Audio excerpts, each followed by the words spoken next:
تیسرا باب ہم نے پڑھا تھا شرک کی برائی توحید کی خوبیاں. صحیح ہے. اس سے آگے کیا ہے؟ شرک کی مثال کیا ہے؟ یہ بھی معلوم ہوا کہ شرک سے بڑا کوئی گناہ نہیں ہے. کیسے معلوم ہوا؟ کہ اللہ تعالیٰ نے فرمایا کہ اللہ تعالیٰ شرک کے علاوہ باقی سب گناہ چاہے تو معاف کر دے، لیکن شرک معاف نہیں ہوگا. تو یہ شرک کی برائی ہے کہ شرک بہت بڑا گناہ ہے. اس کو اس مثال سے سمجھو. مثلا بادشاہ کے یہاں رعیت کے لیے ہر قسم کے جرم کی سزائیں مقرر ہیں. رعیت سے کیا مراد ہے؟ عوام. بادشاہ ہے اور پھر عوام ہے اس کی، جس کا وہ بادشاہ ہے، تو ان لوگوں کے لیے ہر قسم کی جرم کی سزائیں مقرر ہیں کہ اس کو یہ سزا ملے گی، اس کو یہ سزا ملے گی. مثلا کھولو قرآن. بسم اللہ والصلاة والسلام علی رسول اللہ، اما بعد. سورۃ زلزال کا ترجمہ اور مختصر ہم وضاحت کرتے ہیں. 3 آیات پڑھیں گے انشاءاللہ.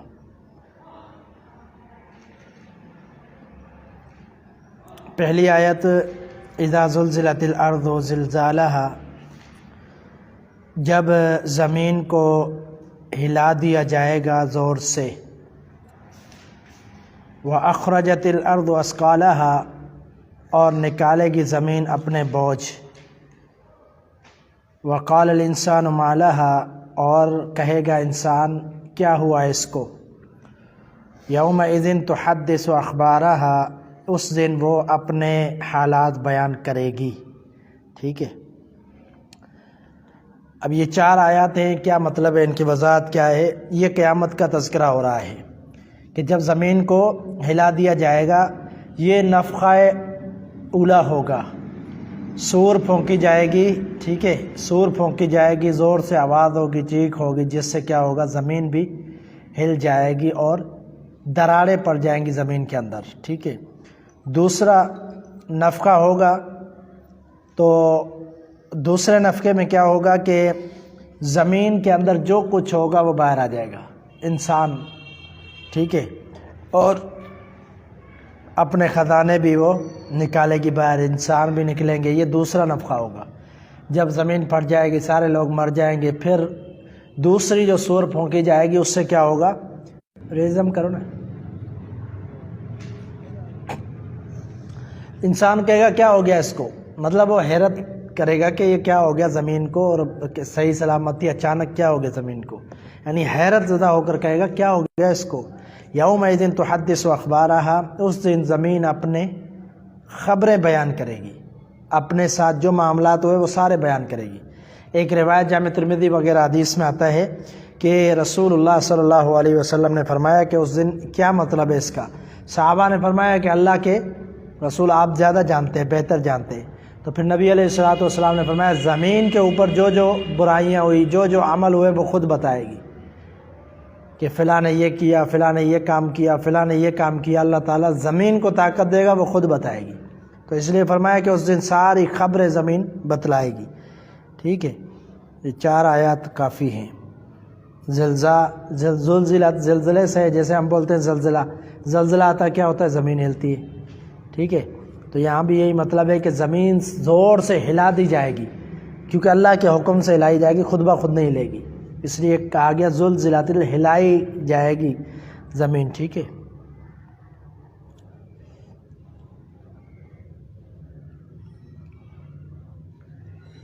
چلو یہ مختصر سبق ہو گیا. تقویت الایمان کھولو.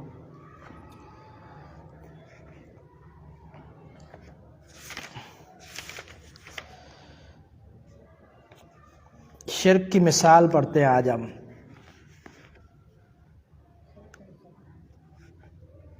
تیسرا باب شرک کی مثال. تیسرے باب میں دوسرا پیراگراف ہے. تیسرا باب ہم نے پڑھا تھا شرک کی برائی توحید کی خوبیاں. صحیح ہے. اس سے آگے کیا ہے؟ شرک کی مثال کیا ہے؟ یہ بھی معلوم ہوا کہ شرک سے بڑا کوئی گناہ نہیں ہے. کیسے معلوم ہوا؟ کہ اللہ تعالیٰ نے فرمایا کہ اللہ تعالیٰ شرک کے علاوہ باقی سب گناہ چاہے تو معاف کر دے، لیکن شرک معاف نہیں ہوگا. تو یہ شرک کی برائی ہے کہ شرک بہت بڑا گناہ ہے. اس کو اس مثال سے سمجھو. مثلا بادشاہ کے یہاں رعیت کے لیے ہر قسم کے جرم کی سزائیں مقرر ہیں. رعیت سے کیا مراد ہے؟ عوام. بادشاہ ہے اور پھر عوام ہے اس کی، جس کا وہ بادشاہ ہے. تو ان لوگوں کے لیے ہر قسم کی جرم کی سزائیں مقرر ہیں کہ اس کو یہ سزا ملے گی، اس کو یہ سزا ملے گی۔ مثلا چوری ڈکیتی، پہرا دیتے دیتے سو جانا، دربار میں دیر سے پہنچنا، میدان جنگ سے بھاگ آنا اور سرکار کے پیسے پہنچانے میں کوتاہی کرنا وغیرہ وغیرہ، ان سب جرموں کی سزائیں مقرر ہیں۔ اب بادشاہ کی مرضی ہے، چاہے تو سزا دے اور چاہے معاف کر دے، لیکن بعض جرائم ایسے ہوتے ہیں جن سے بغاوت ظاہر ہوتی ہے۔ مثلا کسی امیر کو یا وزیر کو، چودھری کو یا رئیس کو یا بھنگی کو یا چمار کو بادشاہ کی موجودگی میں بادشاہ بنا دیا جائے، یہ کیا ہے؟ بغاوت ہے۔ بادشاہ موجود ہے، چند لوگ مل کر کوشش کر کے اسے بغاوت کر کے کہیں کہ آپ کو ہم بادشاہ بناتے ہیں اور آپ کو بادشاہ کی جگہ پر بٹھا دیتے ہیں، ٹھیک ہے، یہ کیا ہوگا؟ بغاوت ہو جائے گی بادشاہ کے خلاف۔ تو اس قسم کی حرکت بغاوت ہے۔ یا ان میں سے کسی کے واسطے تاج یا تخت شاہی بنایا جائے۔ تاج تخت شاہی کیا ہوتا ہے؟ تاج جو تاج پہنتے ہیں، تخت بیٹھنے کی جگہ کو کہتے ہیں۔ ایک اونچا تخت بنایا جاتا تھا، پہلے دوروں میں زیادہ ہوتا تھا، جیسے بادشاہ کا۔ آج کل کیا ہوتا ہے؟ وزیر اعظم اور صدر کا جو ہے نا ہاؤس الگ ہوتا ہے، اس کی کرسی الگ ہوتی ہے، ہاؤس ہوتا ہے، باقاعدہ آفس بنا ہوتا ہے۔ لیکن اس وقت کیا ہوتا تھا کہ دربار پورا ہوتا تھا، پھر ایک جگہ اوپر کی سطح پر اونچائی کی جگہ جو ہے بنائی جاتی تو وہاں پر بادشاہ بیٹھتا تھا، ٹھیک ہے، تو تخت اس کو کہتے تھے۔ اور دوسری بات کیا ہے کہ تاج کہتے ہیں اس کو، تاج سر پہ رکھا جاتا ہے، بادشاہی کی جو نشان ہے، اور آج بھی جو ہے پگڑی وغیرہ پہناتے ہیں گاؤں میں، دیہات میں، جو بھی بڑا بنتا ہے وڈیرا اس کو پہناتے ہیں، ٹھیک ہے۔ یا اسے ذل سبحانی کہا جائے، یا اس کے سامنے شاہانہ آداب بجا لائے جائیں، یا اس کے لیے ایک جشن کا دن ٹھہرایا جائے، ٹھیک ہے۔ یعنی یہ ساری چیزیں کیا ہے؟ ذل سبحانی کیا ہے؟ ذل کہتے ہیں سائے کو، سبحانی اللہ کا سایہ، یعنی یہ بادشاہ کی جگہ پر ہے اور ہمارے لیے اللہ کا سایہ ہے، جیسے بادشاہ کو سمجھا جائے، وہ اس کو عزت دینا۔ یا یہ کہا جائے کہ جو آداب بادشاہ کے ہوتے ہیں وہ آداب اس کے لیے بجا لانا، اس کے حکم پر منٹوں میں کام کرنا، اس کے حکم پر چلنا۔ اگر یہ کہے کہ بادشاہ کو چھوڑو، میری بات مانو، اس کی بات مانی جائے۔ اور اسی طرح کوئی بھی ایسی حرکت جس سے بغاوت ظاہر ہوتی ہو، ٹھیک ہے، یہ جرم تمام جرموں سے بڑا ہے۔ کیا ہے یہ؟ بادشاہ کے سامنے بادشاہ کی بغاوت کرنا، یہ جرم باقی جرموں سے بڑا ہے۔ باقی کون سے جرم تھے؟ کہ دیر سے آنا، جہاز سے بھاگ جانا، جنگ سے بھاگ جانا، پہرا نہیں دینا، یا ڈکیتی چوری وغیرہ کرنا، یہ جو ہے نا یہ بھی جرم ہے۔ لیکن یہ جرم جو بغاوت کرنا، بادشاہ کو اپنے تخت سے ہٹانے کی کوشش کرنا، یہ سب سے بڑا جرم ہے، ٹھیک ہے، یہ تمام جرموں سے بڑا جرم ہے۔ اس کی سزا جو ہے وہ یقیناً ملنی چاہیے۔ جو بادشاہ اس قسم کے جرائم کی سزاؤں سے غفلت برتتا ہے، اس کی سلطنت کمزور ہوتی ہے۔ سمجھ آئی؟ کہ اس طرح کے نہیں لوگ کسی کو امیر بنا رہے، کسی کو یہ بادشاہ کہ کوئی مسئلہ نہیں ہے، تو پھر کیا ہوگا؟ اس کی سلطنت کمزور ہو جائے گی۔ ایک دن ایسا ہوگا لوگ سارے اس کے خلاف ہو کر اس کو ہٹا دیں گے اور اس کو بٹھا دیں گے، اس کی سلطنت کمزور ہو جائے گی۔ ارباب دانش یعنی عقل مند اس قسم کے بادشاہ کو نااہل کہتے ہیں، یعنی اس میں حال نہیں ہے، لوگ جو ہے اس کے سامنے پتہ نہیں کیا کیا معاملات کر رہے ہیں اور یہ نااہل ہے، یہ بادشاہی کے لائق ہی نہیں ہے۔ لوگوں اس مالک الملک غیرت مند شہنشاہ سے ڈر جاؤ جس کی طاقت کا حد و شمار نہیں اور اعلیٰ درجے کا غیرت والا ہے، بھلا وہ مشرکوں کو کیوں سزا نہ دے گا۔ مطلب کیا ہے کہ اللہ تعالیٰ تو بادشاہوں کا بادشاہ ہے، کوئی اس کے خلاف بغاوت کرے، یہ بھی تو بغاوت ہے۔ اللہ تعالیٰ کی جو عبادات ہے، اللہ تعالیٰ کے لیے جو خاص اعمال ہے، وہ بندہ کسی اور کے لیے کرے۔ سجدہ اللہ کے لیے خاص ہے، کسی اور کے لیے کرے تو اللہ راضی نہیں ہوگا، اللہ ناراض ہوگا۔ معبود میں ہوں، سجدہ کسی اور کو کر رہا ہے، تو اللہ بادشاہوں کا بادشاہ ہے، تو اللہ کے خلاف بھی بغاوت کبھی بھی اللہ تعالیٰ برداشت نہیں کرے گا، ٹھیک ہے۔ تو اللہ تعالیٰ اس کی سزا ضرور دے گا، اور بلا سزا انہیں کیوں کر چھوڑے گا؟ یعنی کیسے ہو سکتا ہے کہ اللہ تعالیٰ بغیر سزا ان کو چھوڑ دے؟ اللہ تعالیٰ تمام مسلمانوں پر رحم فرمائے اور انہیں شرک جیسی خطرناک آفت سے محفوظ رکھے، آمین۔ ٹھیک ہے، سمجھ آئی کچھ بات؟ علم النحو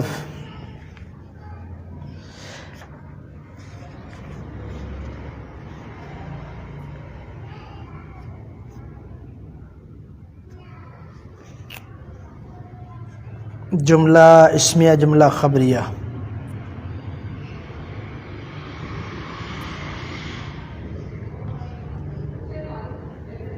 جملے کی دو قسمیں ہیں، کتنی؟ ایک جملہ خبریہ ہے، دوسرا جملہ اسمیہ۔ جملہ خبریہ کیا ہے؟ اس جملے کو کہتے ہیں جس کے کہنے والے کو سچا یا جھوٹا کہہ سکیں، اور یہ دو قسم پر ہے، جملہ اسمیہ، جملہ فعلیہ۔ جملہ خبریہ کی کتنی قسمیں؟ دو، یعنی وہ جملہ کہ جس کی بات کرنے والے کو سچا یا جھوٹا کہہ سکے، یعنی اس کی ایسی بات ہو کہ ہم اس کو کہہ سکیں کہ آپ نے جھوٹ بولا ہے، ٹھیک ہے، یا ایسی بات ہو کہ آپ اس کے جملے کو سن کر آپ کہیں آپ نے سچ کہا ہے۔ سچا جھوٹا کہہ سکتے ہیں، اس جملے کو جملہ خبریہ کہتے ہیں، اور اس کی دو قسمیں، ایک جملہ اسمیہ، دوسرا جملہ فعلیہ۔ جملہ اسمیہ کیا ہے؟ اس جملہ کو کہتے ہیں جس کا پہلا حصہ اسم ہو، پہلا حصہ اسم ہو، اور دوسرا حصہ خواہ اسم ہو یا فعل، ٹھیک ہے۔ فعل کون سے ہے؟ فعل ماضی کی گردان یاد کی آپ نے؟ 10 سیگے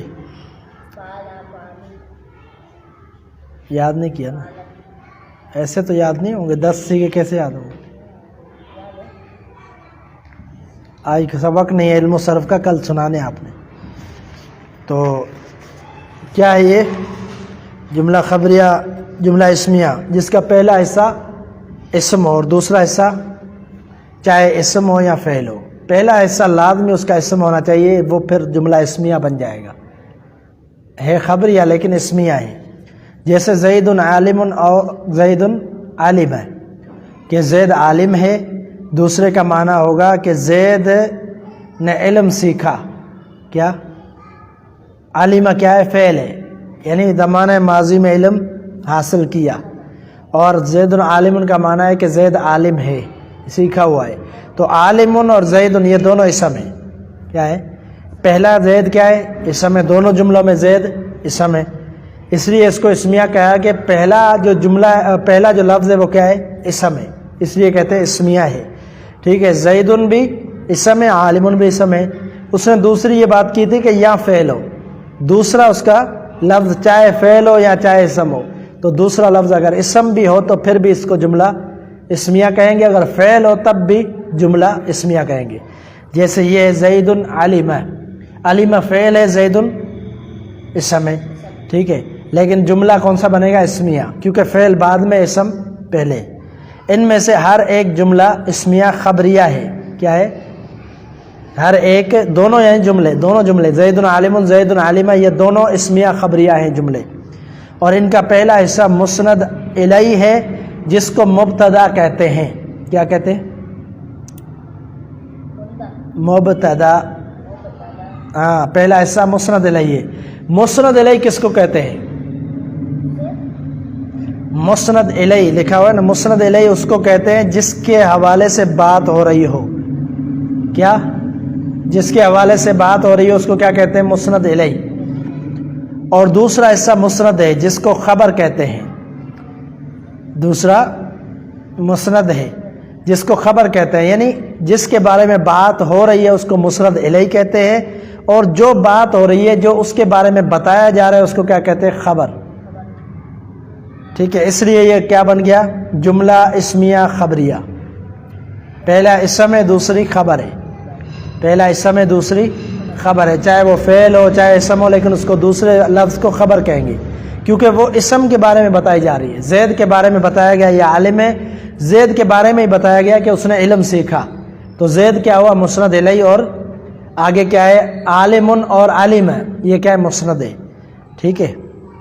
جملہ اسمیہ خبریہ کے معنوں میں ہے، جیسے ہے، ہوں، ہو، آتا ہے، یہ کیا ہے؟ جملہ جو خبریہ اسمیہ خبریہ ہوتا ہے اس کے معنی یہ بنتے ہیں۔